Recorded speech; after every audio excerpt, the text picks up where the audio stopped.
సత్యసాయి జిల్లా హిందూపురంలో దారి దోపిడీకి పాల్పడుతున్న నలుగురిని పోలీసులు అరెస్ట్ చేశారు. జల్సాలకు అలవాటు పడి ఒంటరిగా ఉన్న వ్యక్తులే టార్గెట్ గా చేసుకొని బెదిరించి ఫోన్ పే చేయించుకుంటుంది ఓ ముఠా. నలుగురు దొంగలను అరెస్ట్ చేసి వారి వద్ద నుండి 33,000 నగదు, సెల్ ఫోన్లు స్వాధీనం చేసుకున్నారు. ఇలాంటి వారిపై నిఘా పెంచామని డీఎస్పీ మహేష్ తెలిపారు.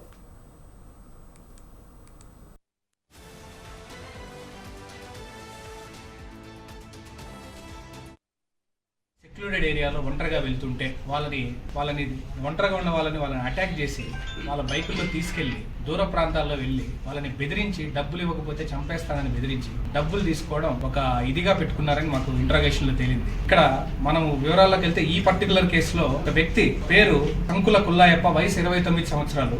ఇతను జాతకాలు చెప్పుకుంటూ పూసలు అమ్ముకుంటూ వెళ్ళే అతను తన బైక్ మీద అతన్ని మన హిందూపూర్ టౌన్ లోని అవుట్స్కట్స్ లో ఆపి అతన్ని తీసుకెళ్లి మోటార్ సైకిల్ మీద తాళం చెవిని లాక్కొని అతన్ని భయపెట్టి ఆ ఫిర్యాదుని అడ్డరస్తాదారి నిర్జీవ ప్రాంతంలో 2 చింత చెట్ల వద్దకు తీసుకెళ్లి అక్కడ ఇతన్ని కొట్టి అతని చేతిలో ఉన్న అతని జోబిలో ఉన్న 500 రూపాయలు తీసుకోవడమే కాకుండా సెల్లో 32,500 కూడా ట్రాన్స్ఫర్ చేసుకోవడం జరిగిందండి.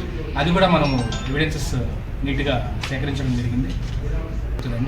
ఈ రోజు వీళ్ళని రిమాండ్ కూడా పంపిస్తున్నాం. తర్వాత వేరే కేసెస్ జెన్యున్ గా రిజిస్టర్ అయితే వీళ్ళని పీటీ వారెంట్ వేసుకొని